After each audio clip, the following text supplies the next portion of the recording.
तीन भाइयों की जादुई करामात। एक छोटे से गांव में सुगना अपने तीन बेटों के साथ रहती थी। सुगना के तीनों बेटे तरुण, करुण और वरुण अद्भुत शक्तियों के मालिक थे, पर ये बात सुगना ने सबसे छुपा कर रखी थी। सुगना दूध बेचने का व्यापार करती थी।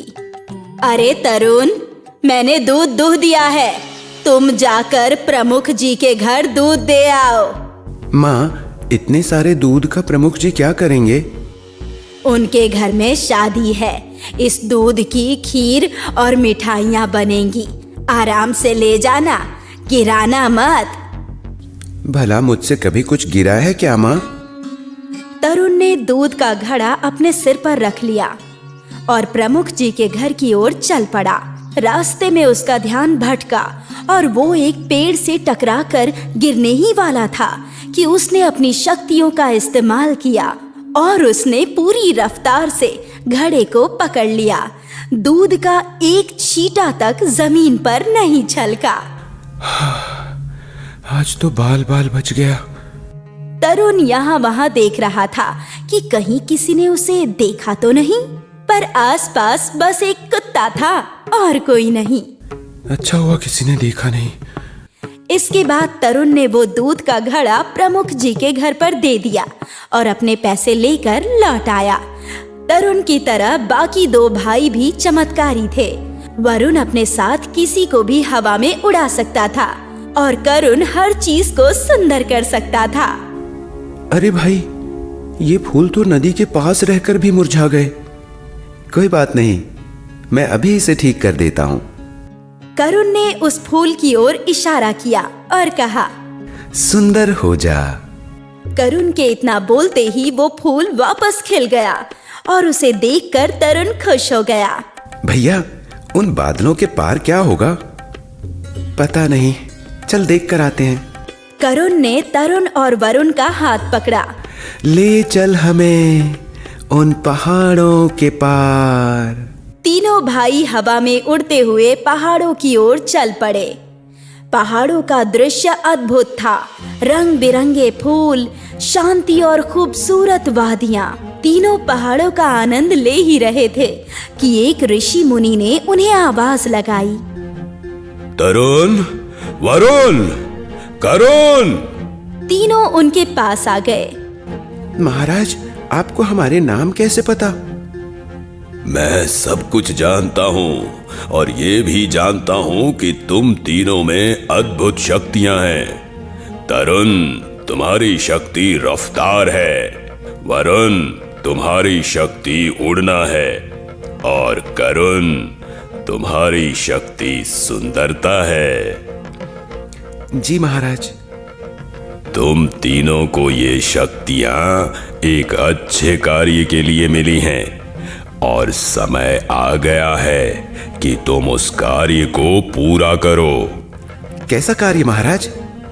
यहाँ से हजारों मील दूर एक मरुभूमि है, रण की मरुभूमि। वहाँ के लोग बहुत ही दुख दर्द में जीवन काट रहे हैं। तुम तीनों ही उनकी मदद कर सकते हो और यही तुम्हारे जीवन का उद्देश्य है। उस मरुभूमि को हरियाली में बदल दो, लोगों को जीवन दान दो। जी महाराज, हम ये अवश्य करेंगे। तीनों भाइयों ने ऋषि मुनि का आशीर्वाद लिया और वापस अपने घर लौट आए। लौटते ही उन्होंने सारी बात अपनी माँ को बताई। बेटा, पर मरुभूमि में जाना खतरे से खाली नहीं है। हम जानते हैं माँ, पर शायद हमें ये शक्तियाँ इसीलिए मिली हैं। ठीक है, हम इस गांव में सालों से रह रहे हैं। जाने से पहले हमें इस गांव को भी कुछ देकर जाना चाहिए। मैं समझ गया माँ। रात के अंधेरे में करुण घर से बाहर निकला और उसने गांव की ओर देखा। सुंदर हो जा। करुण के ऐसा कहते ही पूरा गांव सुंदर हो गया।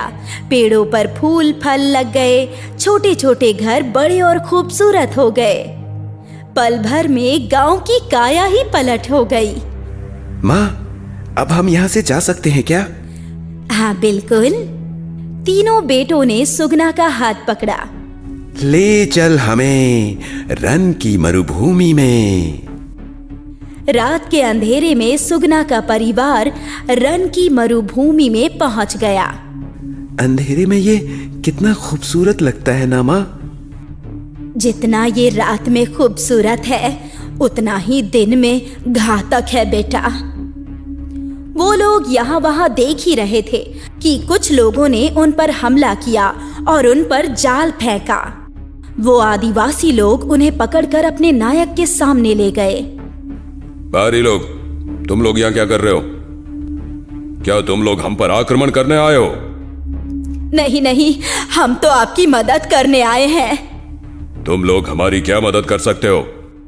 सुगना ने तरुण की ओर देखा और तरुण ने अपनी रफ्तार इस्तेमाल की और तुरंत ही वो लोग जाल से बाहर निकल गए।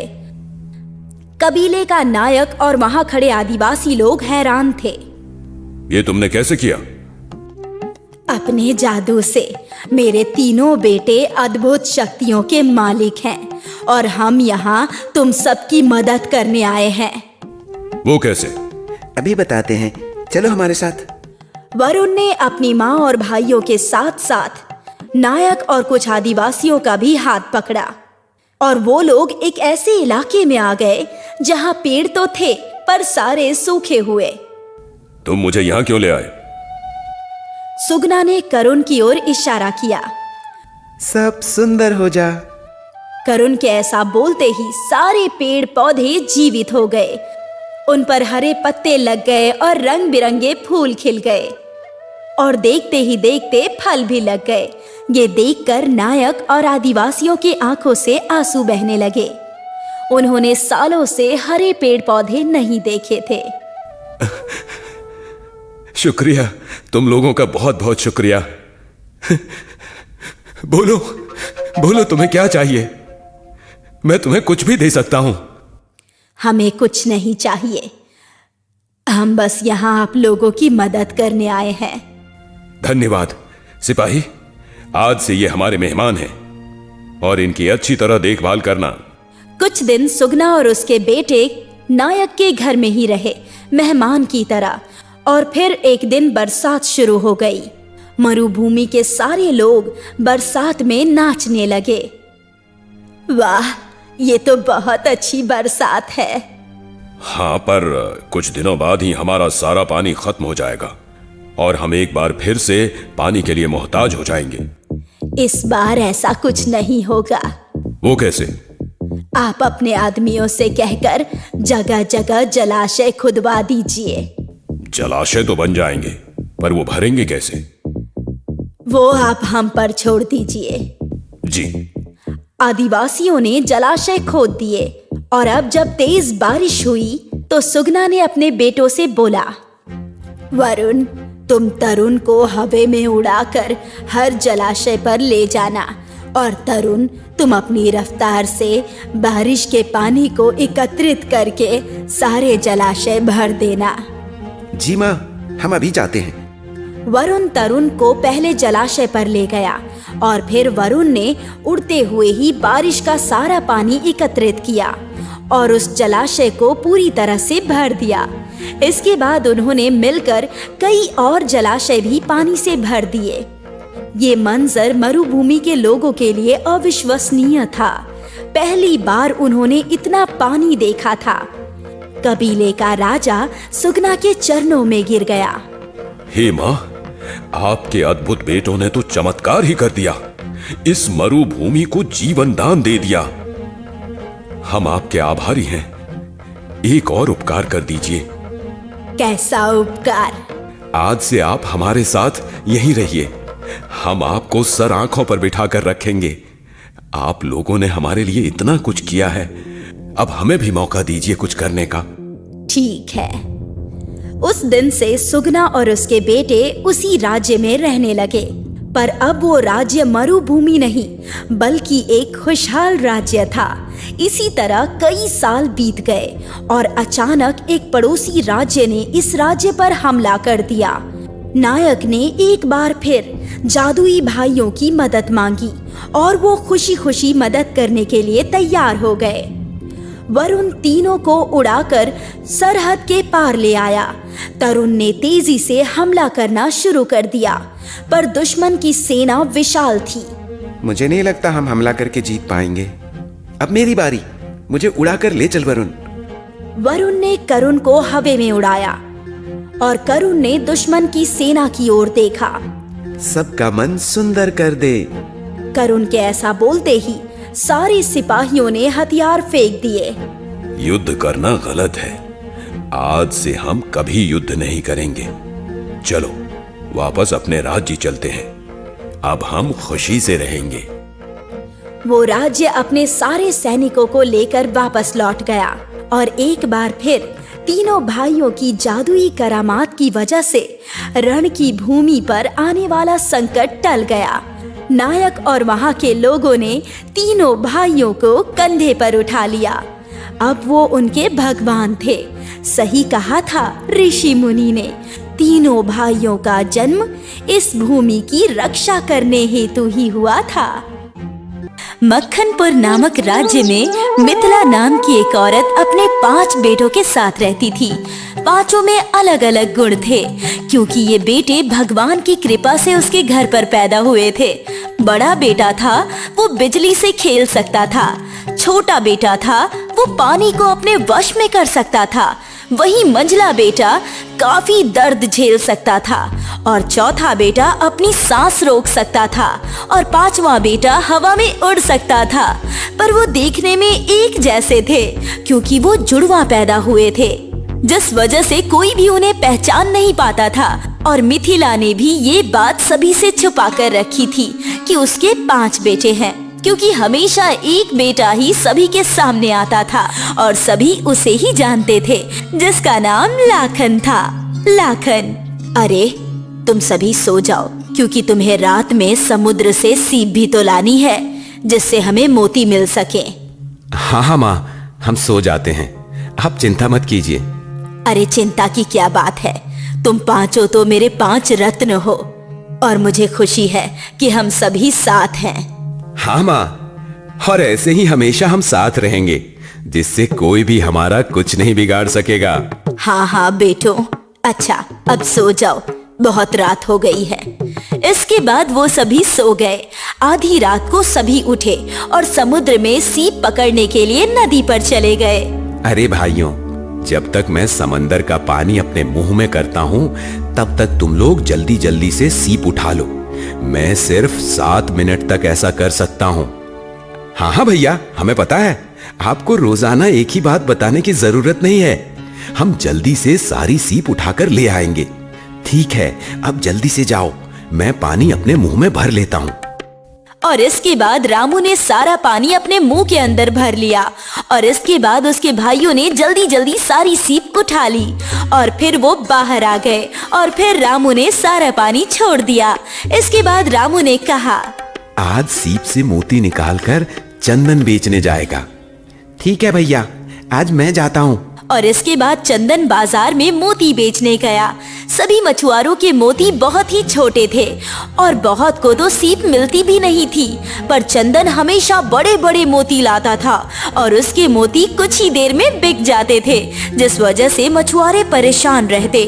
जब उसके सारे मोती बिक गए तो उसके पास सभी मछुआरे आए और उससे कहा, अरे भाई, तू इतने मोती कहाँ से ले आता है?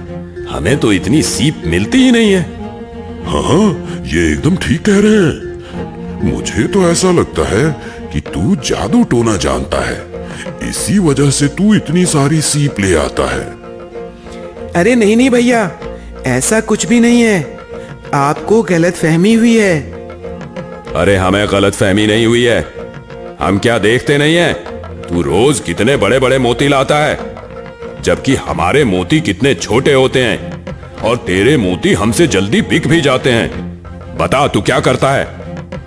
हाँ भैया, मैं बताता हूँ। आप लोग कल रात नदी के पास आ जाना, मैं आपको भी इतने ही मोती दे दूंगा। और इसके बाद वो वहाँ से चला आया। घर पर आने पर चंदन ने अपने भाइयों को सारी बात बताई। तो उसके बड़े भाई रामू ने उससे कहा, तुम चिंता मत करो, कल मैं अकेला ही जाऊंगा, तुम लोग घर पर ही रहना।